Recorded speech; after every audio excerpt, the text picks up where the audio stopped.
संसार के लोगों, यह जो वचन मैं अभी बोलने जा रहा हूं वो भारी वचन जिसको हब कक्कू नबी ने दर्शन में पाया था, अर्थात इस नबी को परमेश्वर ने दर्शन देकर इस वचन को बताया था।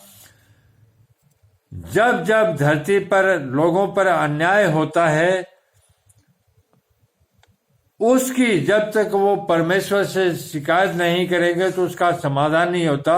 तो इस समय जिन पर अन्याय हो रहा है, जिन पर अत्याचार हो रहा है, जिनको दबाया जा रहा है, जिन पर अंधेर किया जा रहा है, वो इस वचन को सुने और सुनकर परमेश्वर से उसके निवारण के लिए प्रार्थना करें।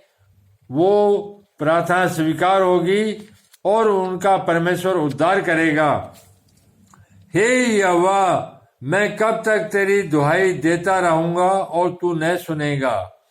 मैं कब तक तेरे सम्मुख उपद्रव चिल्लाता रहूंगा? क्या तू उद्धार नहीं करेगा? तू मुझे अनर्थ काम क्यों दिखाता है? क्या कारण है कि तू उत्पात को देखता ही रहता है? मेरे सामने लूटपाट और उपद्रव होते रहते हैं और झगड़ा हुआ करता है और वाद विवाद बढ़ता जाता है। इसलिए व्यवस्था ढीली हो गई है और न्याय कभी नहीं प्रकट होता। दुष्ट लोग धर्मी को घेर लेते हैं, इसलिए न्याय का खून हो रहा है। परमेश्वर इसमें उत्तर दे रहे हैं, जाति जाति की ओर चित्त लगाकर देखो और बहुत ही चकित हो जाओ, क्योंकि मैं तुम्हारे ही दिनों में ऐसा काम करने पर हूं कि जब तक वह तुमको बताई जाए तो तुम उसकी प्रीति न करोगे। देखो, मैं कसीदियों को उभारने पर हूं। वे क्रूर और उतावली करने वाली जाति है, जो प्राय वास स्थानों के अधिकारी होने के लिए पृथ्वी भर में फैल गए हैं। वे भयानक और डरावने हैं। वे आप ही अपने न्याय की बड़ाई और प्रशंसा का कारण है। उनके घोड़े चीतों से भी अधिक वेग से चलने वाले हैं और सांझ को आहेर करने वाले ऊंढारों से भी अधिक क्रूर हैं।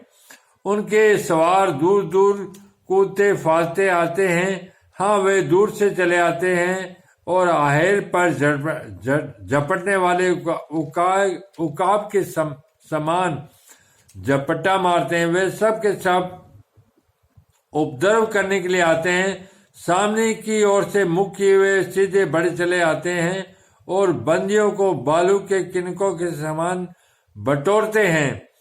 राजाओं को वे ठट्टों में उड़ाते और हाकिमों का उपहास करते हैं। वे सब दृढ़ गढ़ों को तुच्छ जानते हैं, क्योंकि वे दमदमा बांधकर उनको जीत लेते हैं। तब वे वायु के समान चलते और मर्यादा छोड़कर दोषी ठहरते हैं, क्योंकि उनका बल उनका देवता है। तो